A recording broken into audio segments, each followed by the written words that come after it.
Hi, welcome to the BAME on the Move Leadership Ladder podcast. Today we've got a special guest, Dumi Senda.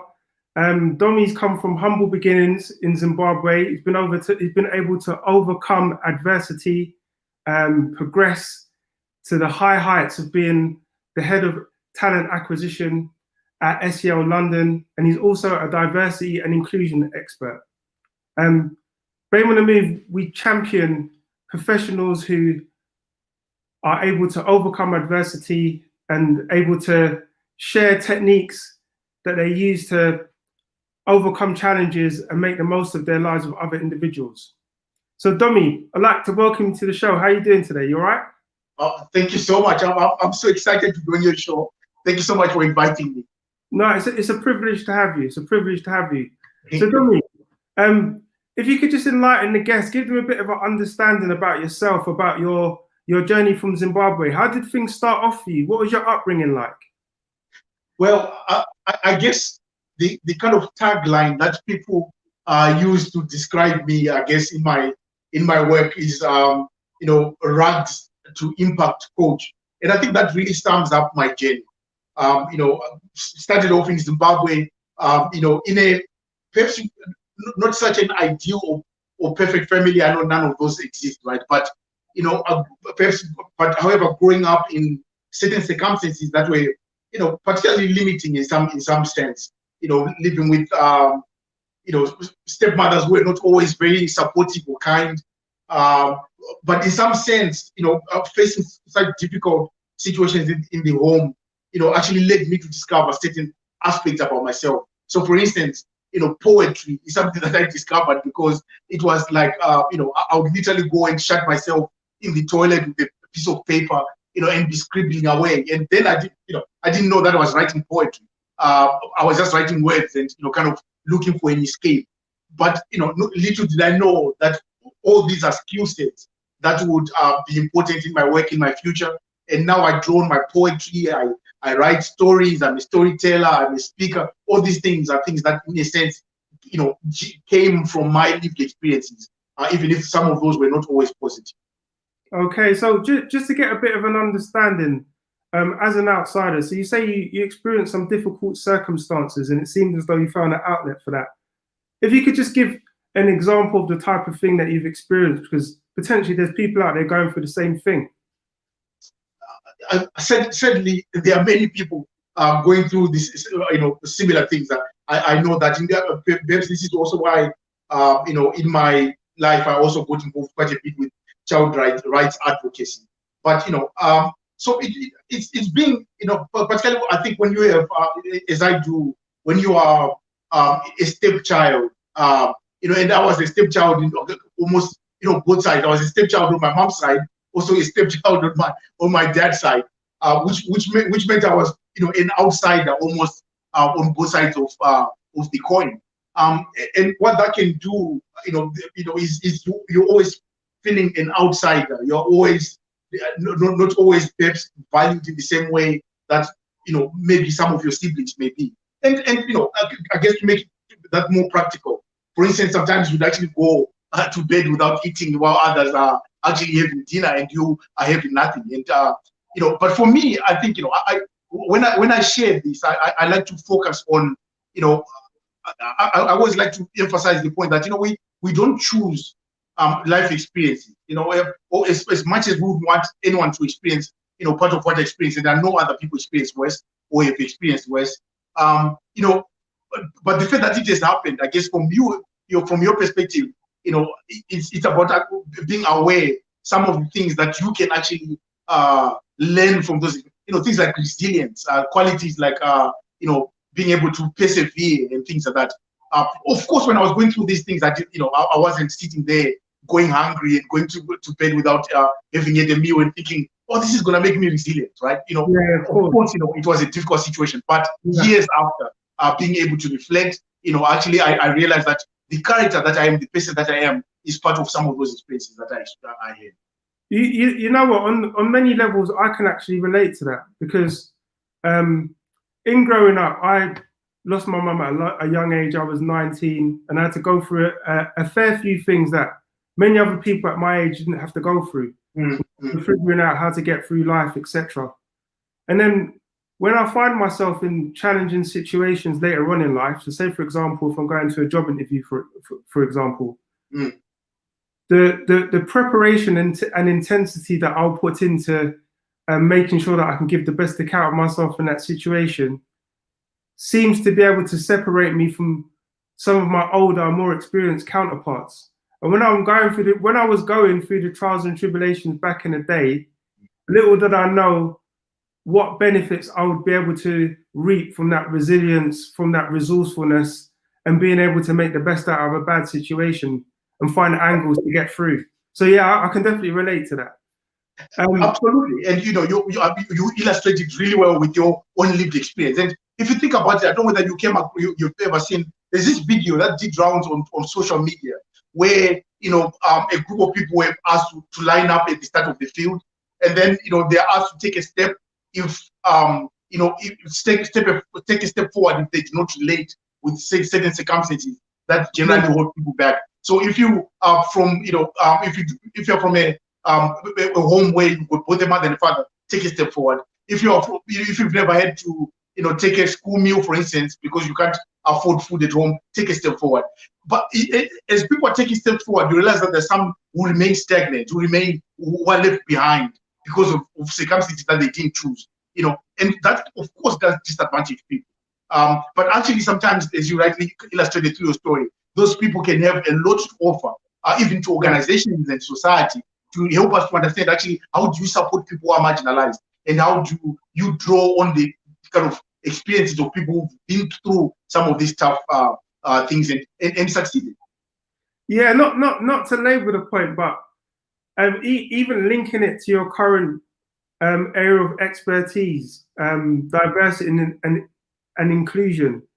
A lot of people that come from marginalized backgrounds and have had to overcome adverse situations have had to find wonderful ways of innovation in order to overcome those situations, in order to make the most of those bad situations. So again, the innovative approach that individuals can bring is something that's often overlooked. But yeah, that's just something else that I thought might be worth adding. So you're doing poetry to kind of as a form of escapism because you're not too happy with your home life. What happens after that? So you're growing up. You're growing into an adolescent now, I assume. Yes, I go to a number of schools. I guess because of the in a sense lack of stability, had to move schools 3 times. Wound up at a boarding school again. This was a boarding school that was more in the country, in the rural areas in Zimbabwe, and I was coming from Harare, which is the capital city, and there I also faced another challenge of being an outsider, because the challenges of I was treated as the city boy and treated not always very kindly by the headmaster and other people. And little did I know that all these things that I was going through were focusing my mind actually in why it's so important for institutions, for companies, for organizations to understand how to to include people, how to treat people fairly, particularly those who are ordinarily seen as outsiders. And then when did A level in Zimbabwe, my father passes away actually just a few days before I take my my A level exams, which was another life challenges you can imagine. And you mentioned there are a lot of people out there who are losing their parents, losing family in some ways, and they've been going through that myself. I can empathize with how difficult that can be. And still I had to sit that those exams and still did well. But then after that, really for me, the circumstances back home did not seem like I prospect to be able to stay in Zimbabwe and do well, because my stability really had been eroded in essence. And so the only plausible option was to actually leave the country. Okay. So that in itself is a bold decision. Tell me a little bit about your transition and your first experiences coming to the UK. Well, you're uprooted, uprooted culturally. You're uprooted, almost displaced as well. from your support networks.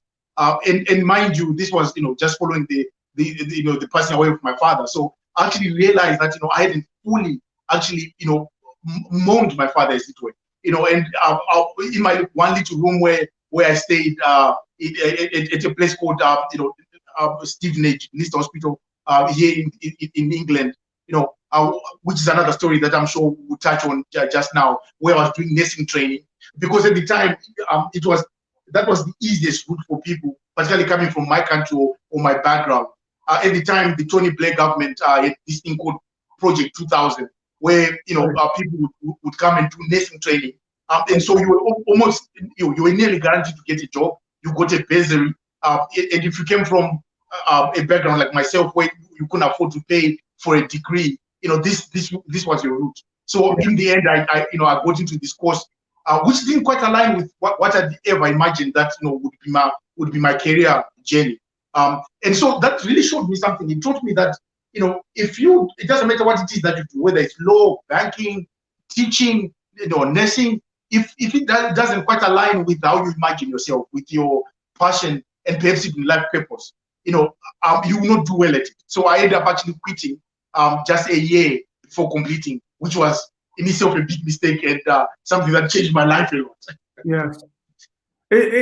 I would imagine it took a lot of searching within yourself to maintain that drive and ambition to still work towards your goals, having lost a parent, having grown up in a situation where you've been marginalized, you've been singled out.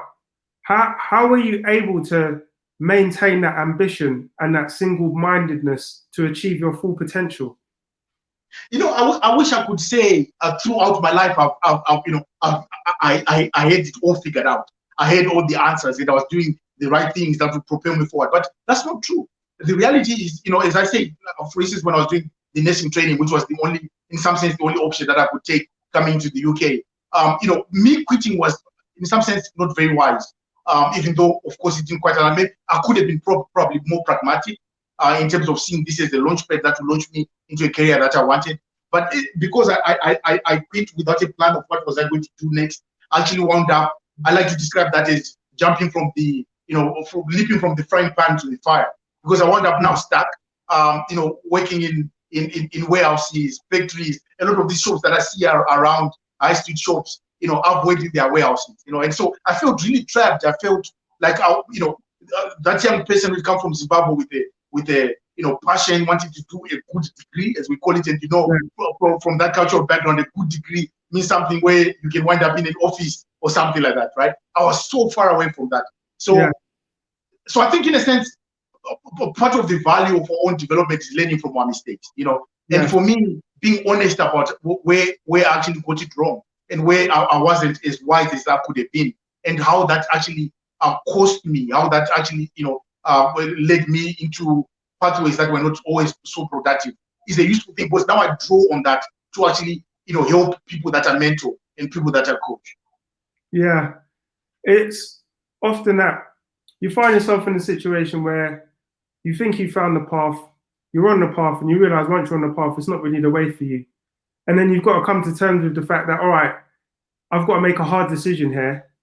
And potentially the hard decision might be leaving that path, i.e. in your circumstances, leaving that course, not knowing exactly where you're going to lie when you make your next move, but in a way taking a leap of faith and hoping for the best. So you've left that course. What happens next for you? What sort of stuff you find yourself in? So I'm in this lifestyle for a good 10 years, would you believe? Feeling trapped. Several attempts to escape it. In fact, I registered for a course at Anglia-Ruskin University, a college in Cambridge. But that introduces me to my first experience of what I can only describe as institutional racism, or in the very least lack of support by an institution to when you are a minority. Second, sorry. What happened? Well, so I'm about to take my final assessment for the course. At this point, I've learned my mistakes. That okay, maybe just quitting without a plan is not the right way or best way forward. And so I'm committed. But then the person was supposed to assess me for my last assessment because we're doing placements. And at the time I was based at Adam Brooks Hospital where I was doing placements. The person, and by the way, I was the only black person on that program. It was a program that was predominantly, had predominantly white people for several reasons. I think one of them being actually other groups were not just aware. But I also think there's another reason, which is people were just not being supported to be able to get into those programs. So being the only black person, in some sense, the way that the institution was attempting to, I guess, respond to my challenges and respond to my experiences and support me, they were drawing on frameworks that were designed to support the majority, And so therefore, as a minority, as the only minority in the course, in a sense, I was left behind. The support was just not tailored enough. So in the end, I didn't get the support that I needed. And during the time actually to renew your visa, the institution did that for you. They sent your visa application to the Home Office. So I discovered just about 5 days after my visa is expired that the institution, the college, had delayed sending my visa. Now I've become a so-called illegal immigrant, which was a whole other experience that I went through after that. Yeah. Another challenge during a challenging time in your life. So you're going through all of this, and then a point comes in your life where you feel like potentially you might turn a corner, or you've got a target that's achievable. What happens in the next phase? I.e., when did you feel like you were starting to get back on course again? I think when I became a father, that really changed my mindset. Because here I am looking at my son, and I'm thinking, if I do not make, radical decisions in some sense, he's going to wind up in the same, the same trajectory in some sense, and now it became more than about just me. And so that's where I began my fight to turn around my citizenship status in the UK, and got a lawyer, got supported, and managed to turn that around. And then just looking at where I was, I said I cannot continue, doing these menial labor kind of jobs and being trapped and not feeling fulfilled, not feeling like I'm not unlocking my full potential. So I made the hardest decision of my life, which was taking that UCAS application and applying to start for my degree. And then I was 35 years old, and which meant I was going into class with people who were, on average 10 years my junior. Okay. So you've made the application, and then what happens there then? Do you find yourself obviously sitting nervously waiting for some kind of response? What were your first experiences of university like? Well, the application process itself is very interesting because I applied to 3 universities. The first university says, two first universities say to me, well, you need to, in a sense, explain away this gap, this 10-year gap that you have. And I felt like I couldn't talk about, I was working in warehouses, I was, buying and selling second-hand goods, going up north and buying cars and selling them down south to try and survive and keep a roof over my head. I didn't feel like those were skill sets that actually matter in terms of showing that I can complete a degree. Of course, now I know different being a career coach in some sense, but never a university called Leeds Beckett, which is of course in Leeds, and was just imagine from a metropolitan into a what's called a post-92 university, gave me a chance, and they gave me an unconditional offer. And at Leeds Beckett, in a sense, that's the chance I needed. I said, I've got a chance now. I'll grab that chance. I'm gonna make it work. It doesn't matter what institution where I am. It's really about what I institute inside of me. So one of the things that I was really clear about, the university at a 24/7 library. That library is open all day, whether it's Christmas Day, is open. And I became furniture in that library. Why? Because I understood that I had a long way to come. I had a long gap to cover. So I needed to put in the work. And in fact, at the same time, I was also diagnosed with an eye condition that made it harder for me to go through text. So it meant usually it took me about twice the time it would take for other people to go through text for me to read. So I'll be in that library from the start of the day to go to lectures. After that, I'm back in the library. Maybe leave the library around 3-4 o'clock in the morning. To go and catch maybe 2-3 hours of sleep. I'm back again in the library. Sometimes I stumble out of that library when some of my colleagues were stumbling out of nightclubs in the city. Not judging them, but I guess I just had an understanding that for me to turn my life around, to get my life to where I wanted it to be, I needed to make sacrifices. Yes, yes. I think a lot of the time it can be difficult when you're looking at your peers and you're thinking, oh, they're doing all right, let me do what they're doing. They seem to be doing fine. To a certain degree, I can relate, because I remember leaving university, so graduating from university, looking around at my friends, and a lot of them had the luxury of being at their parents' house. So when you graduate and you can stay at your parents' house, that means you can move back from dorms or whatever you're doing. You can take some time to think about what your next move is, and then you can strategize and potentially look for a graduate job from a nice, calm, stable position. And you can focus on what you actually want to do rather than what pays right now, because you haven't got the pressures of having to cover rent, etc. And as a young person, I was looking at my friends. I was trying to live the same lifestyle that they had, but my circumstances were completely different. I had rent that continued. I had food that I had to provide and sustain myself. So the choices that they would make, I'm going to take a gap year, or I'm going to enjoy myself for a continued period, I soon realized that the impact that not making sacrifices would have on me is totally disproportionate to the other individual. So speaking to yourself, if you decide, all right, look, you know what, I'm going to cram and I'm going to do things last minute, you've already acknowledged the fact that it takes you twice as long to go through text. So once you acknowledge what you need to sacrifice, it's got to be done. Or you'll pay quite a dear price, especially if you're comparing yourself against other people that are not in the same situation as you.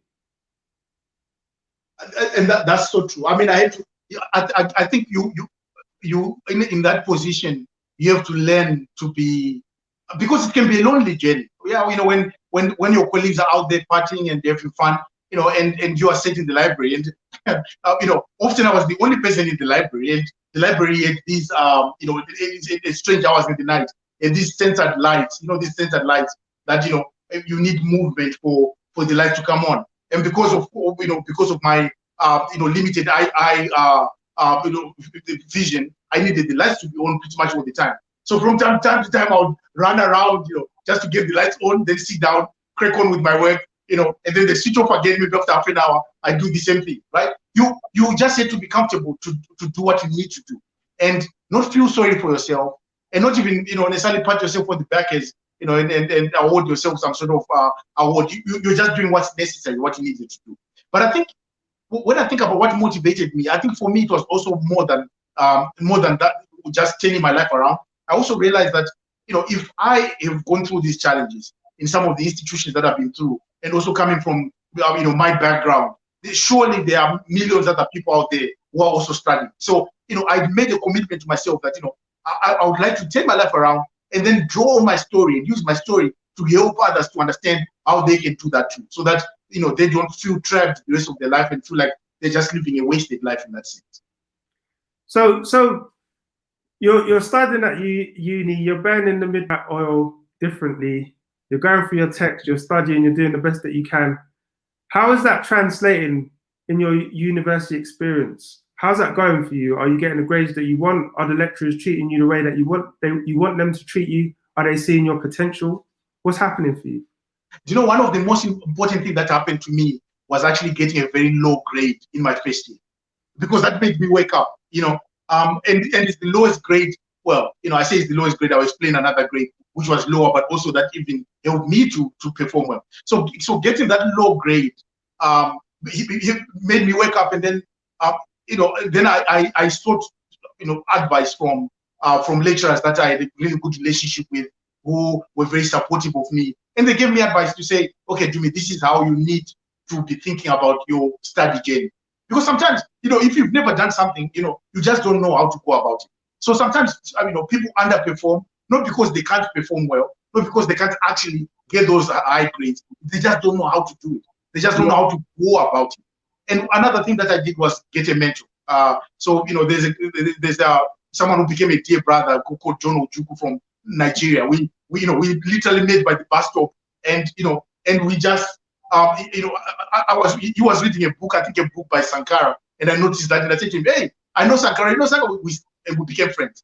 And he was doing his PhD at the time, and so he became a very good friend as well as mentor to me, someone who showed me how the process works, and that really helped me to kind of improve my craft, and to be as an academic, to be able to speak to text, to be able to draw on my life experiences in a way that helped me to perform better in my studies. So I think after that, really my trajectory really went up, and for me then it was about sustaining that.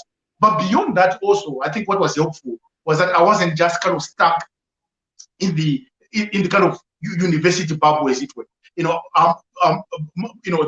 My mentor was involved with a lot of work in the city, particularly around helping homeless people, and so from time to time I would invite my colleagues, my networks from university, from different countries, and would cook meals, go to a local church where we'd share meals and share our stories about our cultures with homeless people. All these experiences, I think, were quite enriching because they helped me to understand how you can, in a sense, draw on your full self to be able to enrich your career as well as your personal life.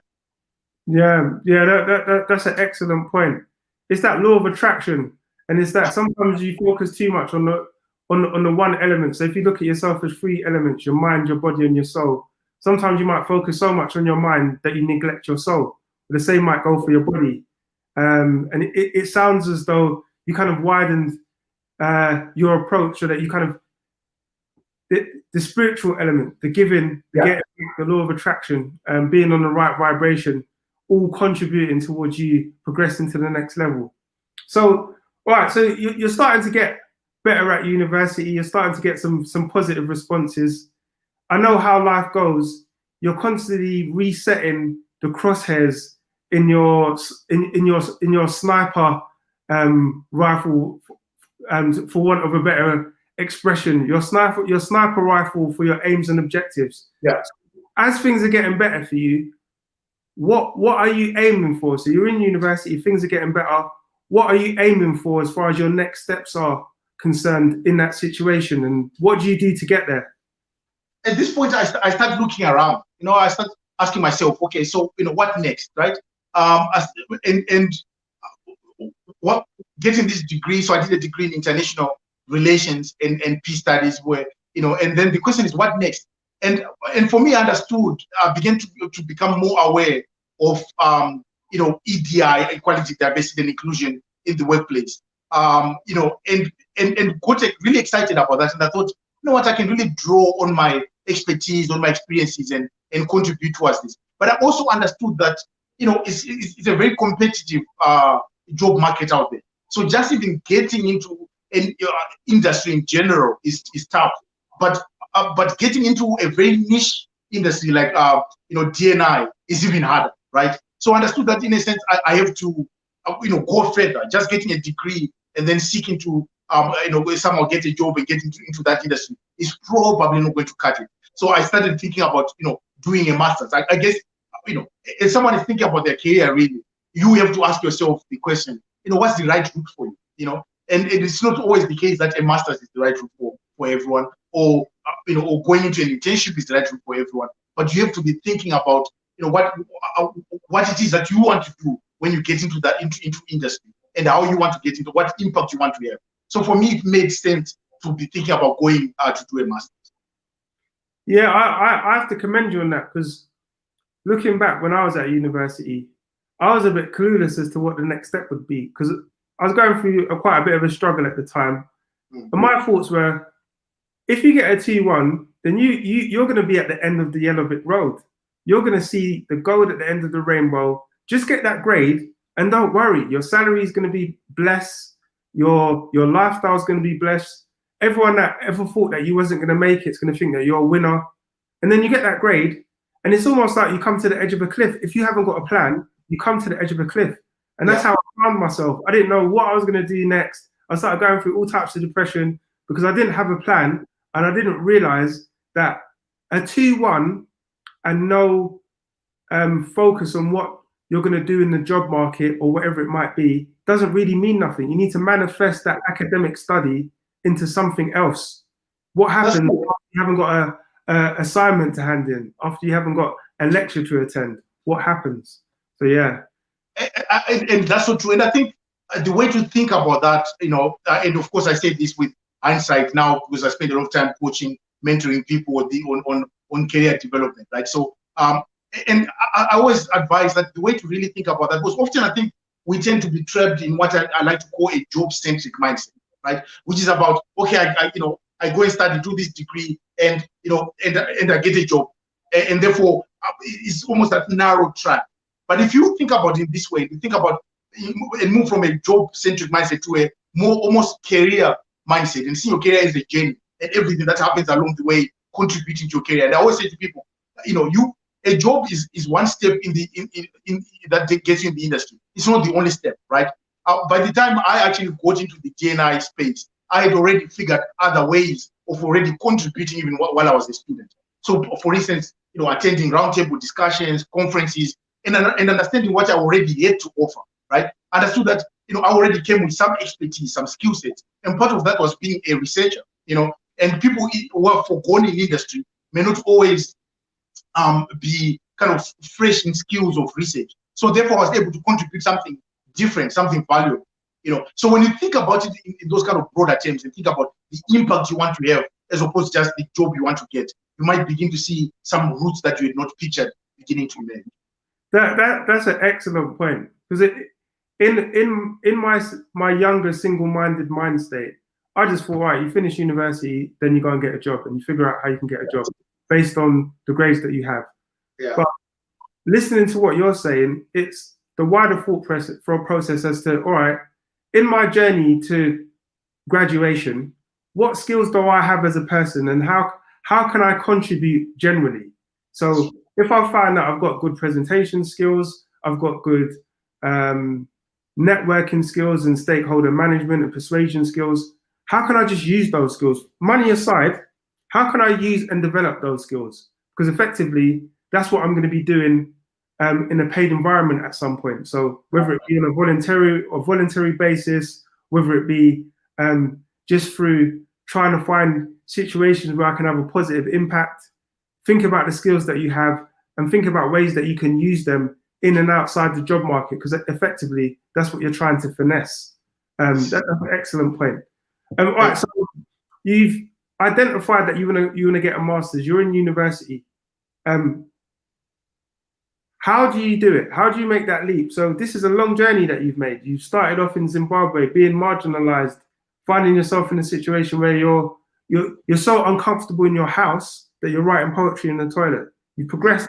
You've had jobs where you thought there were menial tasks. You've dug deep. You filled out this UCAS form. Now you're at university. Things are starting to go quite well for you. And yes, you're like, all right, I'm going to do a master's. How do you make that transition from being a university student to doing a master's? And how do you have that confidence that you're not an imposter, you actually deserve to do that master's? The starting point was, I think, really exploring all the routes, which led me to further clarity. Speak to people. So I reached out to a number of people at different universities, asked for meetings. I traveled to, I think at the time I probably went to about 10 universities across the UK, just meeting different lecturers, sitting with them, hearing about the programs that they run, hearing about their department, why their university might be the right place for me to come to, until that gave me clarity about the gaps that I needed to, to bridge and really think about the university or university that might really be suited for the areas where I needed to strengthen my profile, And so with that, having done all that research and being intentional about getting to some clarity, then I set out about applying and applied to university, a number of universities that ordinarily someone from my background might not even aspire towards applying to such universities. And even if they did, often they may even be discouraged by people in their networks. Just because yeah. Where did you apply to? So I applied and got accepted at Oxford University. Oxford University. Wow. So this is someone who comes in as a mature student, at first realizes that gets an extremely low grade, realizes, all right, look, I've got to step my levels up, improves your performance, and then you eventually find yourself applying to Oxford University and then getting into university. Yeah. Did all of your tutors believe you could do it? Were there some haters? Were there some naysayers along the way? Do you know, I would not even call people haters who may not necessarily believe that you can do it. Because I think what will be happening is, at least what I noticed at the time, is that people are judging you by your current circumstances. And when they look at your current circumstances, it makes sense to not believe that you can get there. And when they look at where you came from, they focus on where you came from. And it makes sense to not believe that, to say, well, people like you can't aspire, and cannot even get into a university like Oxford. But what they're not aware of is what you are prepared to do, right? The work you are prepared to put in. And also, back to your point about the law of attraction. There are forces around us, good forces that help us. They're what I like to call divine helpers. People who come and support you, give you help when they have no business of doing that, but they just support you, mentor you, believe in you. And so, so yes, I had people who did not necessarily believe in me. Some of them even, thought that I was taking too much of a risk and said, well, to me, in the end, what will happen is you won't get a place at Oxford, but then you wind up with no place at all to even do a master's. So, and in addition to that, you're going to fail your dissertation, because in applying to Oxford, is such a, the application is almost like writing a dissertation, right? So you're writing a dissertation or you're writing another dissertation. So, understandably, they saw that is too much of a risk. But I was prepared to put in the hours. I'd done my research. I'd understood what it takes. I had friends who were also at Oxford, who I reached out to and asked, and they gave me the insight of what it takes to to do that application and to make it strong enough that you might be accepted. No, that's an exceptional achievement, and I do like what you said about haters. That is a questionable term, haters. Sometimes it could be quite a loaded term. So just to kind of reflect on my experience. So while I was at university, I found myself in a house. There was one guy from Germany, a guy from Belgium, and a guy from Holland, and all of them were older than me. So I was living with foreigners, so to speak.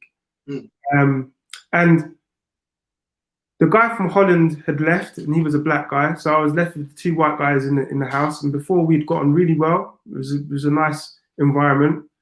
And then the German guy started changing his ways. He's like, "Oh, you haven't got your black friends to stand up for you anymore." I was like, "All right, well, no, you can't come to me with that talk. That's unacceptable." And we had a bit of an argument. And then as time progressed, he said to me, if you keep living the way that he said, "What do you want to do when you get older?" I said, "Oh, one day I want to be a director of my own company." And he said, "If you keep living the way that you're living, you're never going to make it." And he had a stern tone, and he had almost an unwavering belief that if I continued living the way that I was living, I wouldn't make it, and I wouldn't be able to be in any kind of senior management or director role. And in that moment in time, I thought to myself, I was like, how dare he? How dare he dispel my dreams? How dare he say something so disheartening to me and so direct? Well, he was older than me, so I was 20, he was 28. Yeah. And I said this to an older friend of mine. An older friend looked at me and said, "Look, how are you living?" I goes, "Well, I'm living the high life. I'm chasing girl. I'm drinking drink. Probably the same student lifestyle that you referred to, that the students at your university were living." He said, "Look, what this person is saying to you, although you might not like them, sometimes you've got to pick the sense out of the criticism. Don't see the person, because their message might have ultimate truth. Effectively, he might be speaking to you with a more divine truth than the friends that you see every day do." And I took that message on board. So whereas potentially I could have just deflected it like, "Oh, these are the comments of a hater," sometimes there's a lot of nutrition that can be gained from what might be considered to be poisonous comments. So yeah, I like that. I like the word nutrition. That's great. So yeah, if you could progress on. So you've got to Oxford University. Tell us about the next stage of your story. What happens then? And even while I was at Oxford University, I was already thinking about how do I want to shape my Oxford experience, right? What do you want to get out of this environment? You're of course in a fantastic environment where resources are plentiful, where you get you're getting speakers who are presidents and CEOs of top companies and top leaders coming and speaking to you directly. Even your lecturers are people who've actually written some of these seminal books that are used in your industry. So it's a fantastic space. But sometimes if you go into such a space and you do not have a plan and an idea for your time there, you might find that events overtake you. You are just going to everything and you don't have a clear kind of plan, a clear route, and a clear understanding of what you want to extract out of that experience. But fortunately, I already thought about this. And so what I started doing, actually, this is the time where I started getting into the kind of diversity and inclusion space. I started connecting with people that work with organizations like Business in the Community, which is a Prince Charles sponsored organization, and reaching out to them and saying, hey, I'm at the start of my journey. This is my experience. Yes, I've been involved in kind of advocacy, equality advocacy in some sense, using my poetry. But I've never worked in the corporate sector. I want to learn. I want to get exposed. I want to be part of those networks. And those people started inviting me to events, and eventually I was invited to begin to contribute. And so by the time I actually completed my master's at Oxford, I'd already, in a sense, kind of put a foot into the industry that I was interested in. And the telling thing is, on the last day where I took my final exam at Oxford, I wrote a LinkedIn post. And I wrote a LinkedIn post saying, basically sharing my journey. This is my journey, and today is my last day of my exam. Now, for my next step, I'm looking for an organization that does great work that is related to equality, diversity, and inclusion. I was very clear. And I was also clear about where I believed I could contribute. And I said, drawing on these experiences, I believe I can offer this kind of value. And from that post alone, I actually got 4 organizations approaching me. And in the end, approaching me, interested to have a conversation and wanting me to work with them. In the end, I actually went with SEO London, which as you know, is a charity. But actually, SEO London was the least paying out of all those organizations. So why did I go with SEO London? Because I understood that look at where I want to go and what I'm really passionate about, the kind of impact I want to have. SEO was the closest. This is the space where I could have the greatest impact in the shortest space of time. Richard Branson says the value of a job is not just the pay you give, what it pays you while you're doing it. It's also who you become while you're doing it.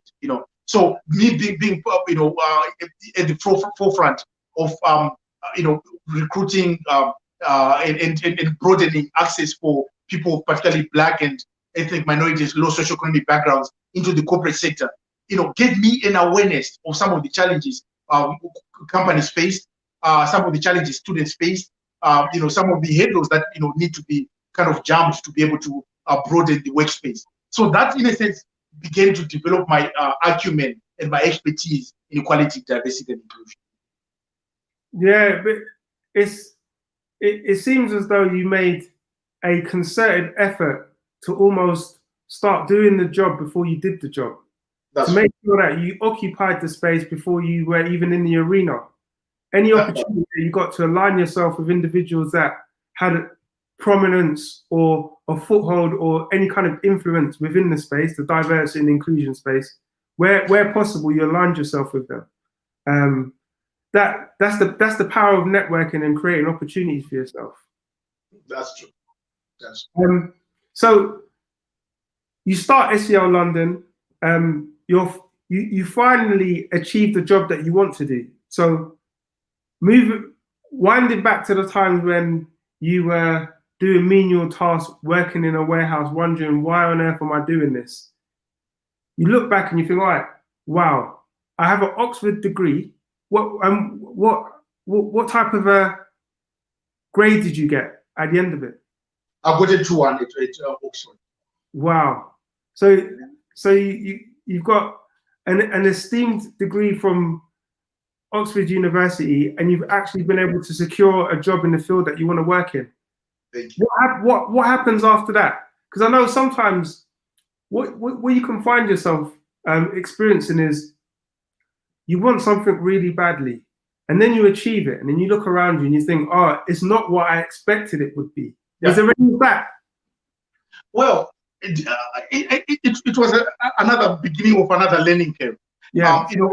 So my Andrew, Andrew Faber, CEO, SEO London, he was very honest with me. He said to me, when we saw your profile, on the one hand we're excited that this guy is different and he seems like he can bring some exciting energy about him. But on the other hand, he was very honest with me. He said, I was a bit anxious. I wondered whether, because you could see that I don't come from the corporate world, from corporate sector. And, and he said, I wondered whether I fear that, would he come here and start some sort of picket line, and ruffle feathers, and not just be able to kind of fit in the mold in the way that the kind of corporate sector, or people in the corporate sector work. But I think with time, even he and my colleagues and broadly people in the industry began to realize that, actually my difference is my value, right? So with SEO, for instance, I was traveling across the country. I probably went to approximately 50 universities across the UK, where I was sharing my story, sharing my own journey, and aligning that with SEO's vision and mission of diversifying the workspace and of helping people from ethnic minority and low socioeconomic backgrounds to feel like they can aspire, to feel like they can also dare to get into this space, but also get the support that SEO London offers. And as a result, actually, at the time when I joined SEO, they were attracting approximately something like 3,500 applications per cycle. In a very short space of time of being with SEO, I managed to help them to actually get to numbers that they've never achieved over their 20-year history, which is over 9,000 applications, and with an increase, particularly from Black students, who actually tended to be a lower number. So it just shows you that when you, I think, have clarity and kind of take that leap of faith and go into a space for the right reasons, where you can actually have impact, where you align your talents and your gifts with the work that you are doing, you are going to see the results really quickly. And people may be a bit nervous about you initially, but actually, really quickly they'll see your value, and that value, will contribute to meaningful change. Yeah, definitely. It's a great feeling when you take a bit of a gamble in terms of the position you go for, and you are able to make the impact that you hope that you would make, and you're able to realize things about yourself that you never thought you could do. So going in there, helping them increase their student acquisition, helping them to break records and increase their Black and BAME acquisition levels beyond anything they'd ever achieved. It must have been a fantastic feeling. It's satisfying. I mean, being involved with an organization like SEO, it does great work. I mean, it really gives people a chance, people who ordinarily would not have a chance. SEO is help people who are now partner at firms like Goldman Sachs. So, and I don't want to claim credit. It wasn't all about Dumi Senda, right? I was part of a team, but I was part of a team being able to contribute value in the team. Yeah. And there are excellent other team members. People who join SEO, people generally care about that value. But even then, I also begin to notice that even with this work, the great work that we are doing at SEO, to some extent, these students that we are helping to go through the pipeline to get into the firms, they get into a space where sometimes the organizations they're joining, the teams they're joining, do not always have the awareness of how to support them in a way that actually speaks to their lived experiences. Yeah. So, realizing that, I started to, over time, really organically, while I was still working with SEO, develop programs on the side about training organizations, training teams, training leaders on how to create that safe space, how to create a space where people of those backgrounds, marginalized backgrounds, can really feel like they can belong. So that in a sense, led to me, becoming the Dumi Senda now, who actually works with firms and organizations and gets invited to come and deliver training, to deliver talks for organizations on how to navigate some of these challenges, particularly in the wake of the Black Lives Matter. Yeah, that leads me quite nicely onto my next point. So obviously with what's going on with the Black Lives Matter movement, there are reams of organizations that are making pledges that they are going to achieve equality and diversity within their organization. And a lot of them, although they might have good intentions, might not have a playbook or a plan or a strategy for how they're going to do so. In addition to that, there are a lot of activists and people that are unhappy with the current status quo that are, where possible, taking matters into their own hands and voicing their opinions on injustice. What are your views? Do you feel like we're in a place for sustainable change? And based on your experience, what do you think needs to happen? Have you been fortunate to have studied conflict resolution for my degree at Leeds Beckett? I studied a lot of movements, and movements. You can actually see patterns in movements. Movements, understandably, they start with some sort of incident that causes them to catch fire, and people become very passionate. They go out in the streets, and rightly so, because they are obviously incensed by something that is actually happening, and so that's understandable. But when you think about the kind of change, how change actually manifests and how change happens, often it's not in those kind of overt activities. People going out in the street. I'm not saying that that's not helpful and that's not useful, because it does focus our minds, and that's important. But the other day I actually drew on a analogy of a fire. When you're doing a barbecue fire, I was actually doing a barbecue. You often, so you have coals that you put in the barbecue. Then you also have those little wooden bits that catch fire quickly. Protests and things like that are a bit like those wooden bits. They'll catch fire quickly. The blaze will be quite high, but it will burn out quickly as well, right? And so what you really want to have happen, hopefully, is that the coals that burn slowly but burn in the background and sustain that heat, those are the ones that are often going to actually grill your meat. They're the ones that actually, or your vegetables, right? They're the ones that are going to do the job in some sense. So I think with regards the Black Lives Lives Matter movement, the protests, and particularly because they were so multiracial, they were a valuable symbolic, I think that really helped us to focus our minds. But then our real challenge now, as people who are involved in this work and this change, is to develop those programs, is to develop those trainings, is to work with organizations in whatever spaces that we work, to really begin to move the needle in the right direction. And some of that does not always involve the kind of visibility that is involved with protests. It happens a bit more quietly behind the scenes. But from my experience, I think that's some of the change that will really nudge us in the right direction in some of the things that we need to do. So we need to go into organizations and not just point a finger and say, oh, you're doing this and that wrong. Because often what that does, it makes people defensive. Let's understand that actually, in organizations, there are people just like ourselves, and these people may well be well-meaning, but how can we build bridges of understanding where we can actually be an asset to one another and help each other move forward? So I always say to people, particularly when it comes to racial inclusion, equality and inclusion, we should move away from a them versus us dynamic and begin to forge meaningful alliances that help us to progress in a meaningful way, in a measurable way, in a practical way. Excellent response to the question, and I particularly like the analogy in that things that burn bright can potentially go out and not really have as much impact as the smouldering boulder beneath that actually cooks the meal, the nourishing meal that you're after. That was an excellent analogy, so I like that. To conclude then, what can we expect next from Coach Dumi?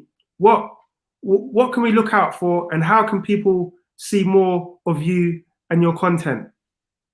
So I'm really easy to find on social media. You can find me on LinkedIn under Coach Dumi Senda, also on other media platforms like Instagram and WhatsApp. I also have a website, it's dumisenda.com, and my firm is Dumi Senda Limited. So, if you like to reach out and we can have a conversation about how I might be able to be, to be of value to you on your journey, particularly to improve, equality, diversity, inclusion on the kind of ethnic, racial aspects. I also work, on other aspects, but I think this is the key issue that has really been highlighted, particularly by the Black Lives Matter movement. And a lot of organizations are reaching out.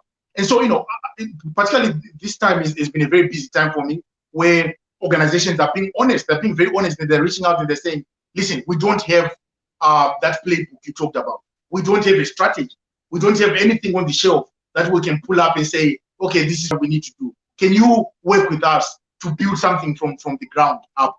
And often I always say to people, there's no quick fix. There's no quick fixes. And there's no magic wand that I can wave, I come in and make all your problems go. But actually it's about us working together, looking at your aspirations and looking at how then can we go from aspiration to, to impact, and transcend that journey in a way that takes you to where you want to go. Thank you, Dumi. You've been a superb guest. I appreciate you sharing personal tidbits about your life and your journey. And I look forward to us working together in the future. And for anyone else that is interested in talks of this nature, subscribe to the channel on YouTube. And you can always find me at BAME on the Move via my website, or look for me on LinkedIn, Roy Bean, MSc MSips. Thank you for listening.